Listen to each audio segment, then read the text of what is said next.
16. That's the age when most prospects are still begging for a shot. Alysa Liu. She had already drained the well of American figure skating dry. National crowns, triple axels, the media circus, sponsors whispering in the hallway, cameras stalking her before the sun came up. Then she ghosted. No blown knee, no tabloid scandal, no tragedy.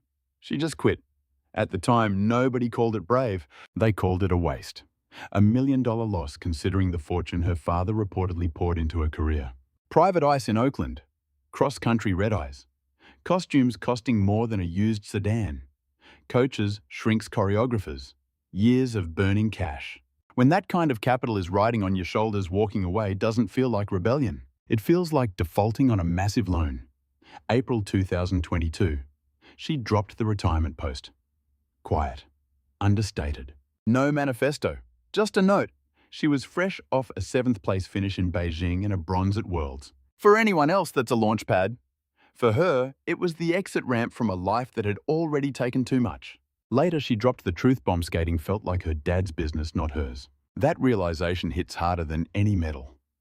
When you're a prodigy at 13, you don't get a childhood. You get applause. School dances turn into training blocks. Weekends turn into jet lag. Joy turns into a job. The fans don't see the brutality. They see the show. But elite skating? It's not a hobby. It's a grinder. Bodies monitored. Weight scrutinized. Rotations dissected in slow motion. One short jump becomes a national crisis. At that level, talent is irrelevant. You have to manage the asset like a volatile stock portfolio. So she walked. For nearly 2 years, she did the unthinkable. For an elite athlete, absolutely nothing competitive. She trekked to Everest Base Camp, enrolled at UCLA, road tripped off the grid, woke up without a 5 a.m. alarm screaming in her ear. And here is the detail everyone misses. She didn't miss the ice. Not for a second. That speaks volumes about burnout. Some retirements are mandatory. This one was voluntary. And walking away on your own terms hits different.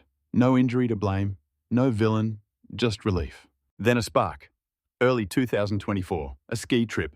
Just speed, snow, and 0 judges. She said the adrenaline felt like an old friend. Her body remembered the edge before her brain did. The risk.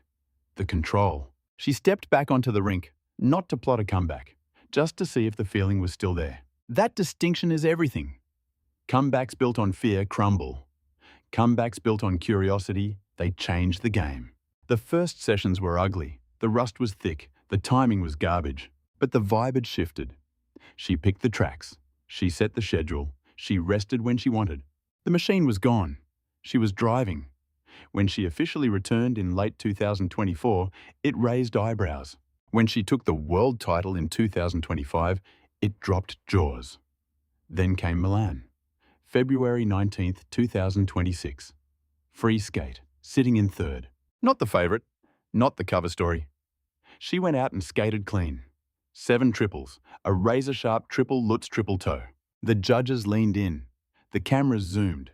And that smile at the end, that wasn't for the score. 2 gold medals, 1 solo, 1 team. The first American woman in 24 years to pull that off. Now the talk turns to cash. It always does. Before Milan estimates pegged her net worth around $500,000. Peanuts for a superstar considering the investment.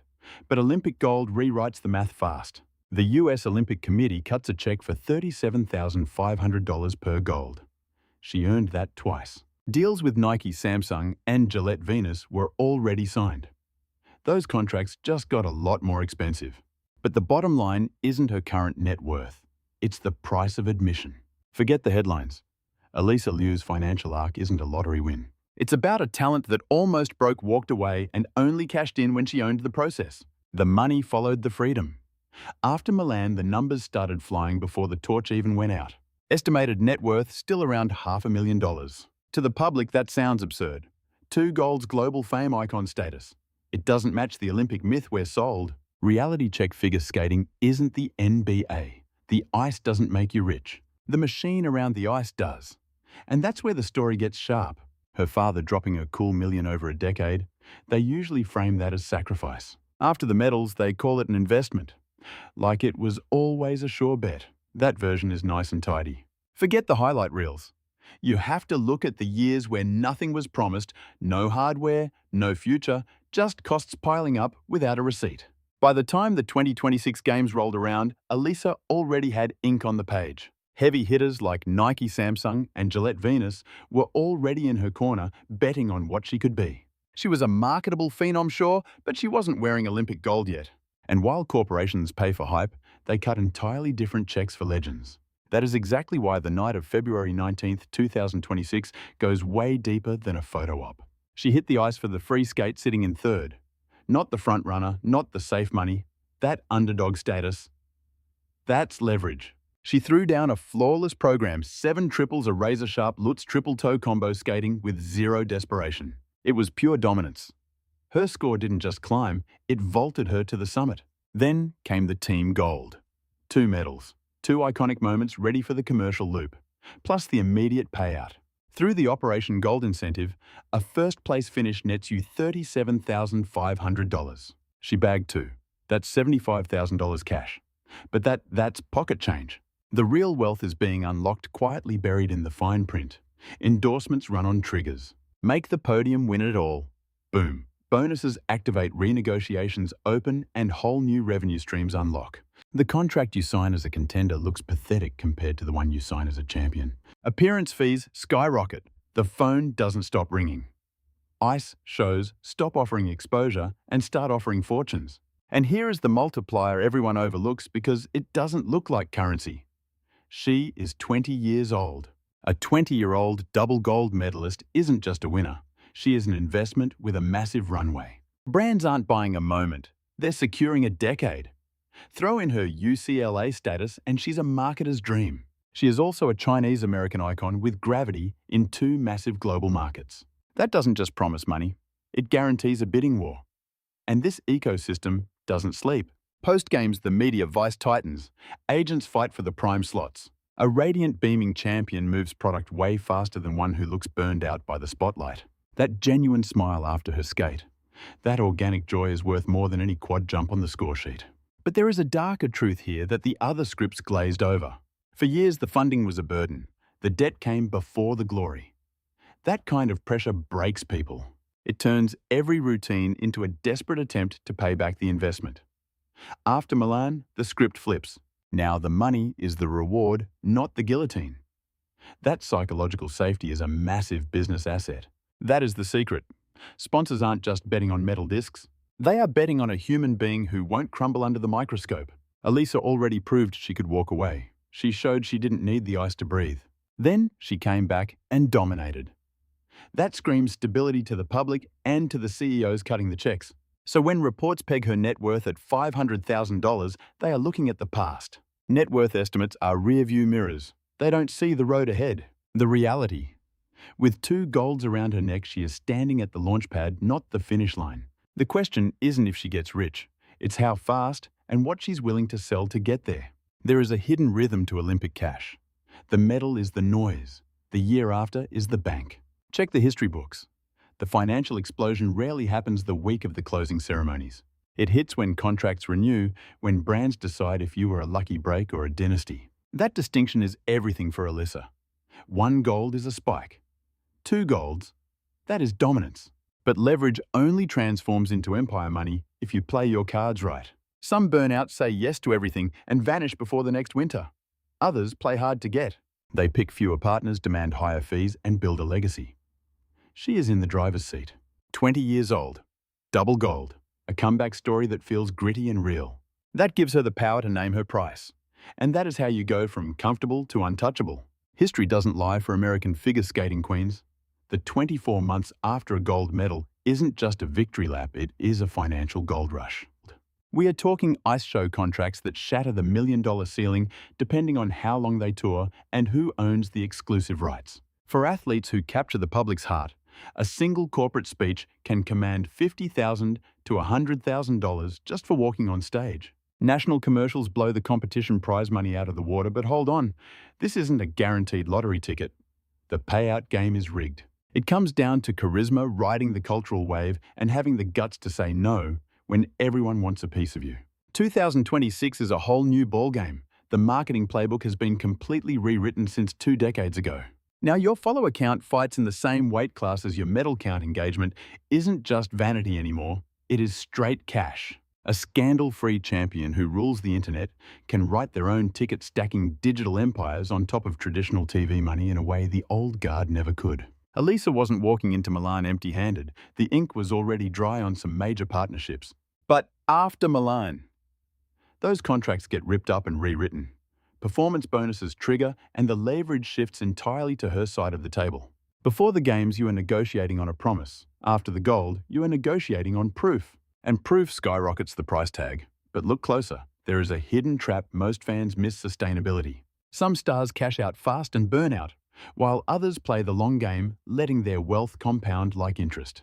That long game requires a bulletproof reputation, no scandals, no mental breakdowns, and no making the public sick of your face. And here is where walking away at 16 flips the script. Back then, the sports world screamed that she was making a mistake. Pundits argued on air, some called it quitting, while others called it emotional survival. But for her brand, that hiatus was genius. It turned a flat success story into a saga, proving she is more than just a skating machine. She became the prodigy who walked away and returned as a queen, and you can't put that kind of story in a box. One-dimensional athletes have an expiration date. Once the shine wears off, the checks stop coming. But a comeback story hooks people forever. Fascination drives revenue. And she has an ace up her sleeve. Being a Chinese-American champion is a global marketing weapon. Global giants drool over icons who can sell sneakers in New York and Shanghai simultaneously. That blasts the budget ceiling into the stratosphere, especially in Asian markets where skating is still a religion. But don't get it twisted, wealth isn't guaranteed. The quickest way to go broke is showing your face too much while falling on the ice. If she crashes in the post-Olympic season, the sponsors will stop returning her calls. When the applause dies, the value drops. So the prediction that her net worth, currently hovering around $500,000, is about to explode isn't a guess. It is cold hard probability based on history, but the odds are never a sure thing. Alysa has an edge, though: silence. She doesn't look like she is starving for the camera. Desperate athletes grab every dollar and look weak, while elite athletes pick and choose, signaling absolute power. Then there is the history books. 2026 shattered a 24-year curse for American women's gold. Ending a drought makes you a legend, and legends get played on repeat. That replay value keeps her face on billboards for years, but watch the narrative shift. Before the crash, everyone focused on the cost, the sacrifice, and the burning question: was the money worth the risk? After Milan, the conversation becomes about the yield, and return on investment is much sexier to talk about. It sounds like pure math, but it relies on blood, sweat, and mental grit. The gold medal guaranteed the world would watch. It didn't guarantee they would keep watching, and Alysa isn't at her financial peak yet. She is just at base camp. The next 18 to 24 months decide if she becomes a multi-millionaire mogul or a footnote in Olympic history. And that is where the pressure cooker really starts to whistle. We all want the fairy tale ending where dad spends the fortune and daughter brings home double gold. The bank account grows and everyone claps, but real life isn't a movie script. Sure, on paper, it looks like a jackpot. Roughly $75,000 in direct prize money for the two medals. Endorsement deals that are about to skyrocket, ice show contracts pending signatures, and appearance fees that turn into serious income. The graphs all point up, but you can't pay rent with projections, and timing is the killer. The post-game glow is chaos: flashing cameras, media blitzes, rubber chicken dinners, and cutthroat deals in quiet hotel suites. It is easy to get drunk on that noise and mistake it for momentum, but usually it is just a distraction. The million-dollar question isn't what she cashed in February 2026. It is what move she makes in 2027. Look at the history books for individual sports. The first year after winning Olympic gold is absolute chaos. The second year is the reality check. Athletes either burn out, evolve, or become something bigger than the hardware around their neck. Alysa has already proven she can walk away from the very thing that defines her existence. Don't sleep on that detail. Walking away once gives you serious leverage in every negotiation that follows. There is a massive difference between chasing a paycheck and deciding if the money is worth your time. That distinction dictates how long your career lasts. And here is the haunting part. When she retired at 16, she said skating felt like she was working for someone else. That sentiment didn't vanish. It just went dormant. After Milan, the script flipped. The interviews showed joy. The smile was real. She looked like she actually chose to be there. No panic in her eyes when the lights hit. Brands love that ice-cold confidence. Fans feel it too, even if they can't explain why. But happiness is fragile in the big leagues. Endorsement deals come with heavy expectations. Expectations lead to packed schedules. Schedules lead to burnout. And burnout looks a lot like the cage she escaped in 2022. None of this is a sure thing. The richest athletes aren't usually the ones with the most wins. They are the ones built on emotional stability, public trust, and a clean image. Right now, she holds all the cards. A 20-year-old two-time Olympic champion is unicorn territory. She snapped a 24-year losing streak for American women. That statistic alone is marketing gold for the next decade. But medals tarnish, crowds get bored. There is always a new prodigy waiting to take your spot. The only asset that lasts is strategy. Her net worth sits around $500,000 right now. Sounds low, right? It is only shocking because the hype machine makes her seem like a billionaire. We assume gold medals equal instant cash. Wrong. They equal opportunity. You still have to cash that ticket. It comes down to choices. Does she grind through another 4 years? Will she cut her schedule to save her body? Will she grab every sponsorship or play hard to get? Will she stay the athlete who knows when to hit pause? There is also an uncomfortable truth buried here. The initial financial risk wasn't hers. It was her father's. We are talking nearly $1 million invested over 10 years. That level of commitment looks like love, but it can feel like a massive debt. Now the checkbook is in her hands. That shift in power changes the vibe at the dinner table. It changes who calls the shots and who carries the load. Nobody talks about it, but it happens in every sports family. The irony. Her most valuable move wasn't a triple jump. It was her restraint. She knew when to fold them, and she knew how to come back without looking desperate. If she keeps that instinct, she is looking at multi-millions in the bank. Renewals, tours, smart partnerships. If she loses that instinct, the money might spike fast, but it will disappear just as quickly. Right now, Alysa stands at a crossroads. In the rear view, $1 million burned and 2 gold medals. Out front, unsigned contracts and unskated ice. So don't look at her net worth as a number. Look at it as a turning point. The gold is forever. The money is fluid.